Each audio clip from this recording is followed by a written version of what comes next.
नमस्कार मंडळी, मी निखिल काटे लोकसंवाद मराठीमध्ये सर्वांचं स्वागत करतोय. मंडळी, जिल्हा परिषद आणि पंचायत समितीचं जे वातावरण होतं ते आपल्याला बघायला मिळतंय. या अनुषंगाने गावगाड्यातील कार्यकर्ते आपले अर्ज जे आहे ते खरं तर दाखल करताना आपल्याला बघायला मिळत आहेत आणि याच अनुषंगाने भारतीय जनता पार्टीच्या पठ्ठ्याने खरं तर अर्ज पहिला दाखल केलेला आहे आणि त्यांच्या माध्यमातूनच आपण खऱ्या पद्धतीने जाणून घेणार आहे. जो अर्ज दाखल केलेला आहे तो कशा पद्धतीनं तुम्ही अर्ज खरं तर दाखल केलेला आहे, काय भूमिका आहे तुमची? लोकांना वाटत होतं की भाई भारतीय वरिष्ठ लेवलला सगळ्या युत्या घडामोडी सगळ्या काय चालू आहेत.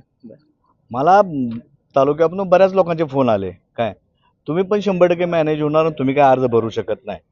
मला हे दाखवून द्यायचं होतं, मी जरी भारतीय जनता पार्टीचा कार्यकर्ता असलो तरी चोपडी गणातून मी इच्छुक आहे आणि शेवटपर्यंत ताकदीनं काय मी निवडणूक ही मला जिंकायची आहे या एकमेव उद्देशानं आजचा माझा पहिला अर्ज या ठिकाणी मी दाखल केलेला पण आता भारतीय पार्टीच्या कुठल्या मंडळींशी काही चर्चा वगैरे झाली का अर्ज दाखल करताना?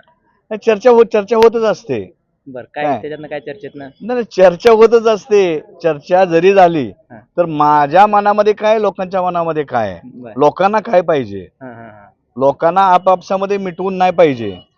लोकांचा स्वाभिमान जागा करण्यासाठी, तो स्वाभिमान कायमस्वरूपी राखण्यासाठी एकतर 9 वर्षानंतर ही निवडणूक सुरू झालेली आहे आणि याच्यामध्ये पण आपण जर मॅनेज सिस्टम जर करत असू आणि त्या लोकांना जर विश्वासात घेत नसेल, कार्यकर्त्यांना जर विश्वासात घेत नसतील काय, तर आपण काय केलं पाहिजे, तर लोकांचा विश्वास संपादन करण्यासाठी निवडणुकीला सामोरे जाऊन काय ज्या काय घडामोडी आहेत ते आपल्याला घडवायचे आहेत. मग आता यामध्ये प्रामुख्याने बघितलं तर लोकसंवादच्याच आपण राजकीय कट्ट्यावरती खरं तर चर्चा केली होती आणि त्या एका बाईटवर खरं तर सांगोला तालुक्यात संपूर्ण राजकारणाचं पूर्ण खरं तर बघितलं तर चेंज झालं आणि बदललेलं आपण बघितलं. मग हा जो आता अर्ज तुम्ही दाखल केलेला हा शेवटपर्यंत राहणार का? विषयच येत नाही. बर.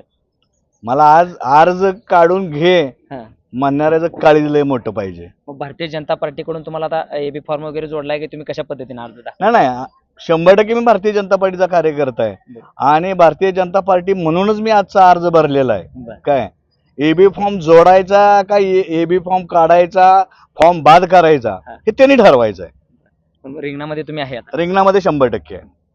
तर मंडळी, ज्या व्यक्तीनं खरं तर सांगोला तालुक्याचं राजकीय समीकरण बदललं त्या व्यक्तीनं खरं तर ह्या भारतीय जनता पार्टीचा पठ्ठा म्हणावा लागेल आणि पहिला जो अर्ज आहे तो या ठिकाणी भरलेला आहे. कारण जिल्हाध्यक्ष चेतनसिंह केदार असतील, खरं तर या मंडळीनं चोपडी गटावर दावा केला की मी त्या ठिकाणी उमेदवार आहे, परंतु निश्चितपणाने या ठिकाणी या उमेदवारांना आज पहिला अर्ज भारतीय जनता पार्टीच्या माध्यमातून या ठिकाणी भरलेला आहे. धन्यवाद.